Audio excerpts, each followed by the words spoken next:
Welcome to my SummerSlam prediction video. As of this recording, which is before SmackDown, it's only 7 matches on the card. There could be more matches on the card. There could be people added to matches. There could be stipulations added to the matches. And except for people being added, I doubt even that would make me change my prediction very much, except for one, which I will, when I get to that match, I'll talk about. But let's go talk about the 7 matches. First, I'm going to talk about Logan Paul and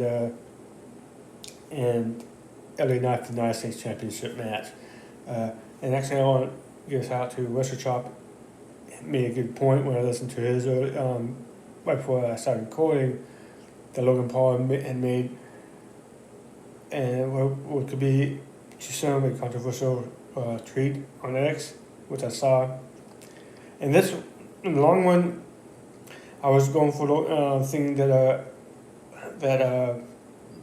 LA Knight was going to win, and this probably did, as he made his point, and I agree with it, that this probably solidifies the fact that he's going to. That's going to win, because this is not the type of press that, or I don't want to say press, but attention that WWE necessarily wants. Is like something that's controversial, because I've seen tweets about other stuff from WWE stars, superstars, and wrestlers, but they tend to stay away from this type of stuff, because they know, because either way it's going to alienate someone. But LA Knight should become the new United States champion. So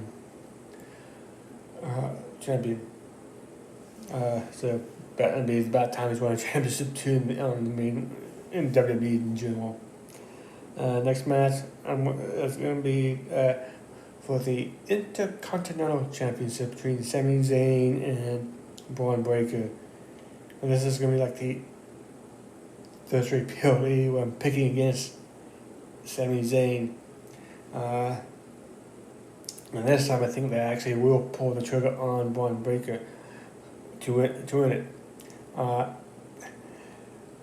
In my opinion, though, in Money in the Bank last month, if they want to keep the title on him, on Sami that is, and I have no reason to not have had Braun in the match, but there's some part like Dragunov in there too. It's like, not saying that Dragunov should, Eliza Dragunov could use another arrow or pin, but still want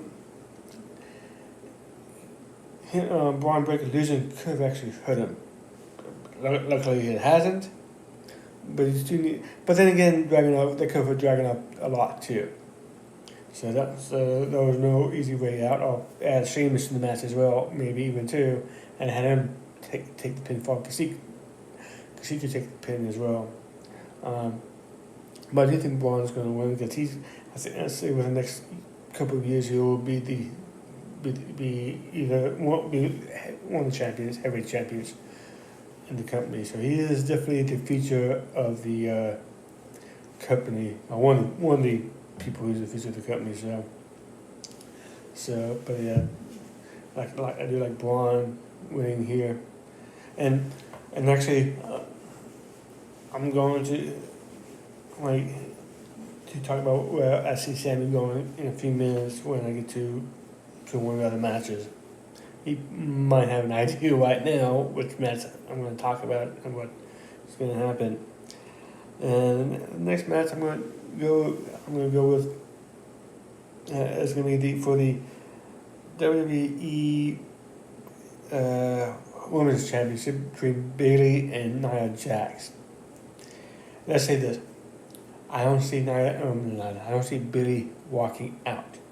Other than this is the one where I can see something's going to change to the match, and that is Tiffany Stratton, the Money in the Bank champion. I think one of these three things is going to win. Nia's going to win. Bailey's going to actually win, and Tiffany catches it on her and wins the belt. Or Tiffany just going to come down, cash in the belt, and make it a triple threat, i.e. Drew McIntyre did last at Money in the Bank, or what Seth Rollins did several years ago with Roman and Brock. Now, I don't think the third one's going to happen because I don't think that's going to happen at all because they just did so recently. Be like, yeah, we just saw that. Why are you doing it again so soon? And for a while, I kind of thought I could see Bailey winning, then Tiffany cashing in because a comment that Nia made a couple weeks ago about how how she stated that, not stated, well, that's what I'm trying to say, that she stated that, but she likes being the queen better than she's a queen, not a champion. So, something along that line. I can't remember the exact quote, but something along that line. And it got me thinking, oh, that Tiffany's cashing in, but I got thinking people were talking about having just really destroyed the Money in the Bank briefcase a few weeks ago on SmackDown. Well, she's going to need a new one and make it look like a Bobby one. She's always, I think, compared herself to being a Bobby. So I think in the end, Nia Jax is going to win. You're going to see like some type of them union together. I guess I already have one, but a stronger one. And Tiffany once in a while will make a comment about, I could cash in on you right now if I wanted to. I could do this. I could do this. This and that. And eventually I think she will, but I can see something along the line of like KO and Chris Jericho when I forgot the segment, but something along that line where Kevin what's Jericho turned face because Kevin Owens was mad because Jericho had a match with KO and Goldberg for the Universal title, was Goldberg won, which was about 2017, I guess. They said that 7 years ago.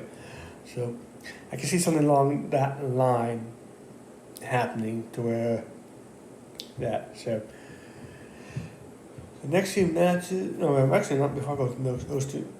I'm gonna go with the I'm gonna go with those next two matches because I kind of intertwine. The first one I'm going to talk about is the singles match for the Women's World Championship between defending champion Liv Morgan and Rhea Ripley. And I do think Liv is going to retain. Because Rhea doesn't need the belt, Liv does. That's one thing. And I have heard one person talk about things like Finn Balor might come down and interfere. I don't necessarily think he's going to interfere, but part of what he was trying to say, I actually agree with Finn and Liv.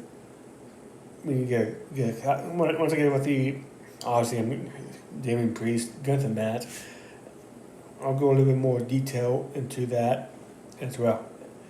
And what I think is going to happen is that Dom obviously is going to turn on. I don't think he's going to turn on. I think like what he did when Becky and Liv had a match, and then I think it was when Liv and Zelina Vega had their match, where I'm coming down to help Mommy. I'm going to come down, but his interference actually helped Liv, not Mommy.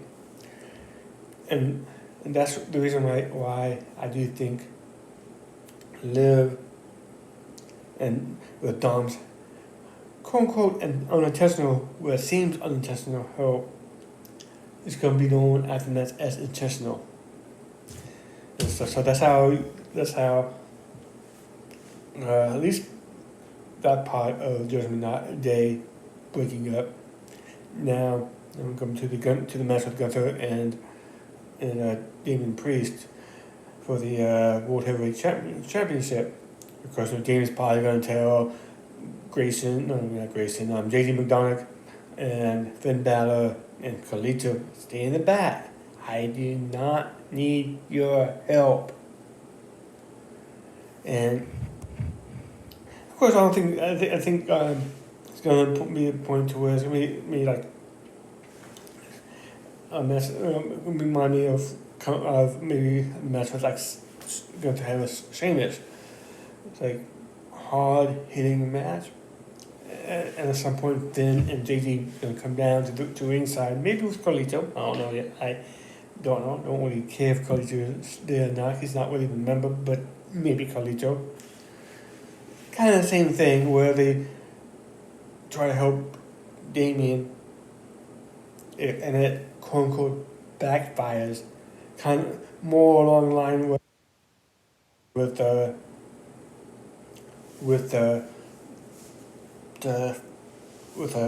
Dominic and the Liv Becky match and the Liv match. Except it won't be apparent that they're bringing it onto Monday. On one Monday when they break up, so you're gonna see Rhea and Damien coexist, and then you're gonna see JD, Finn, Dominic, and Liv, and I'm bringing them together as to where Liv had planned the idea to get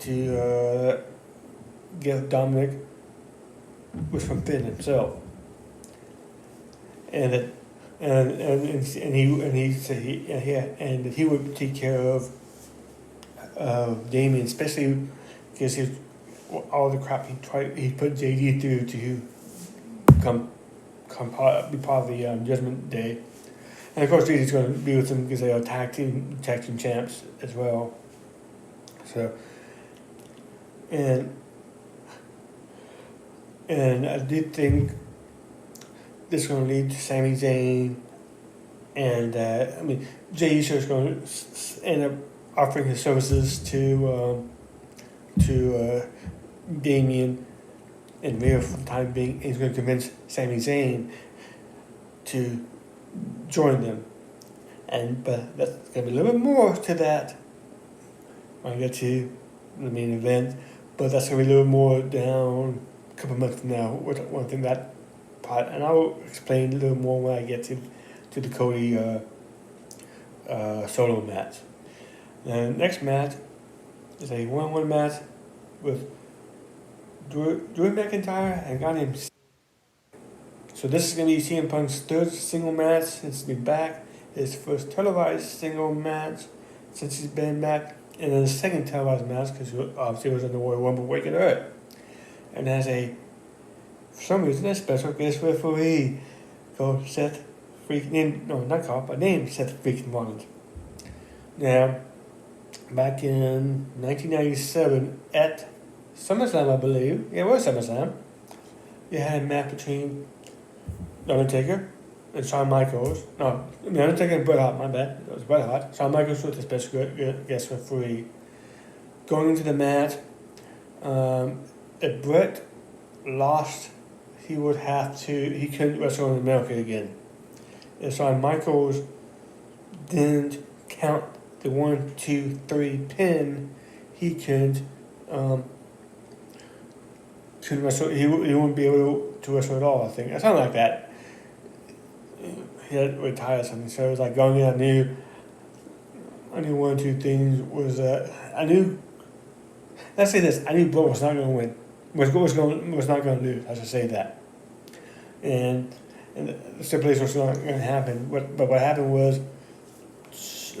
Shawn was trying for a super kick on Bret ducked, and he connected with Undertaker. The following October, you had Undertaker, Bret Hart, and Hell in a Cell. And that's where Kane debuted. And that was the first Hell in a Cell match, too, of all time. So in this match, I think something similar is going to happen there, too. And this is actually probably probably the hardest match I come with, because I can see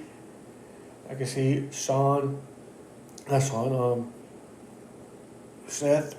I'm getting my message confused. Seth wants to screw over Drew, and I can see him screw over CM Punk, because CM Punk's because he say, hey, you start your business and my business, meaning making his match with Drew into a triple threat match.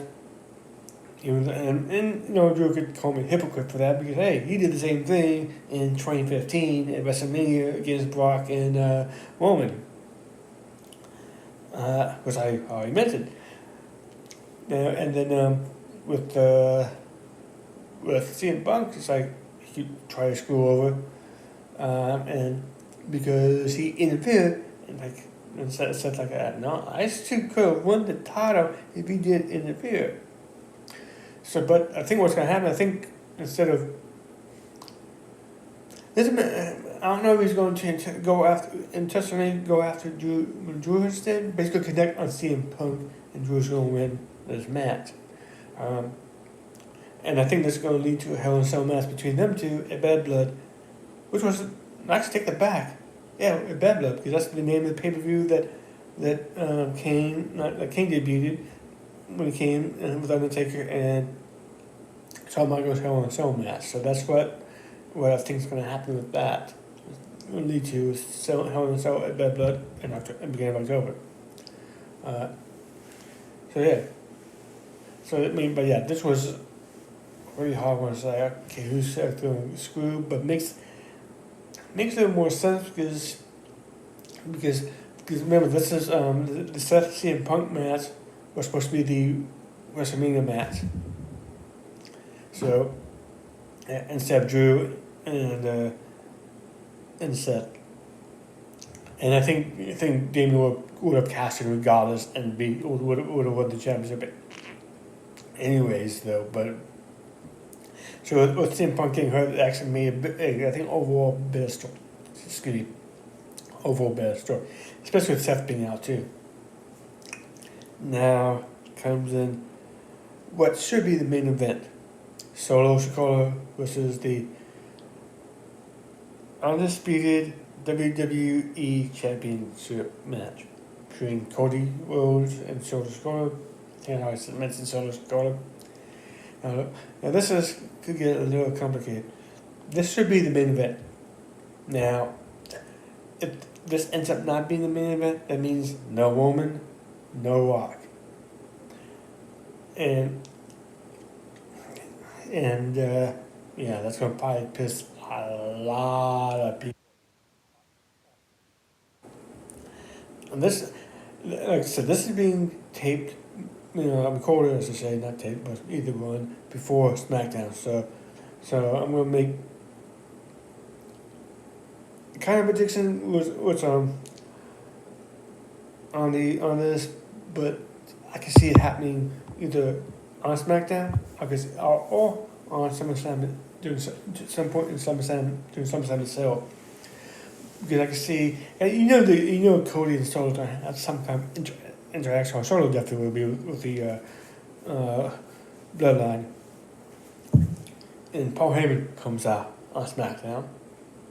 Said, no, I'm not 100% from the attack you gave me last month. It was last month. But no, what? I was talking to someone, my real tribal chief, Roman Reigns. And he said he never talked to you. He saw what you did to me. He reached out to me and said, yeah, I have not spoken to Solo since WrestleMania 40. Since right before he lost the title. And he says, you better watch out. And I'm not going to go into Santa. Now I'm thinking about the Santa Claus coming to town now. You better watch out. But you always think it's implying that Roman Reigns is going to be there the next night, which I think, or if it happens at summertime later that night.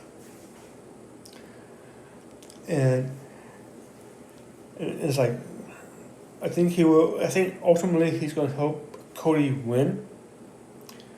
And it's going to be explained a little more on SmackDown next week that, yes, he wants his title back, but he needs to get this bloodline BS under control first. And he didn't come alone. It's not Jimmy Uso, it's not Jey Uso, not Sammy, not anyone else. It's Hikuleo, which is the brother of Tamalonga and Tamaloa. So you got two members. Now Hikuleo could go either way. You can go on new bloodline, and you can go old school, and so this kind of goes in with what I was talking about with Sammy and Jay earlier. Is that I can see Hikuleo going either side. At first, Roman thinks that Hikuleo is with him, then ends up betraying him and siding with his brothers, and Solo and Jacob are two. You got 5 members, and guess who's pulling the strings is The Rock. So The Rock's gonna need some help. Jimmy comes back, he's healthy. Okay, now you got 5 and 2. Then they show up and they get permission to go on Raw. Could be Paul Heyman going on Raw, and could be after Bash at Berlin even. Because they will have roughly Bad Blood, and you're gonna have 2 months, over 2 months before Survivor Series. Now, because now it's been announced it's gonna be on November 30th in Vancouver, War Games. At some point, Paul Heyman is going to come and talk to Aaron Pierce. Hey, I know this is your show. I'd like to have permission to talk to the talents being Jay and Sammy. Because by this point, by whatever point they get done with the Judgment Day feud and stuff, because that's one of the things though. Because you got with the Judgment Day, you have Dominic, you still have JD, and you still got Finn, maybe Carlito. I mean, they need at least 2 other people, and Sammy and JD makes sense. Paul comes to them and says, "Hey, Roman Reigns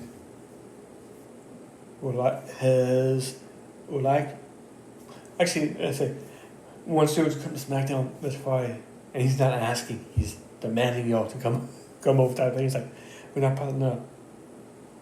This is the like all advanced type thing. They go over, and they agree, but they still need one more person, and they get Kevin Owens to help out with that. So this is going to mean this stuff can last for a while. And Cody will face each other at WrestleMania next year. Yeah, I think it's going to be Cody, The Rock and Roman.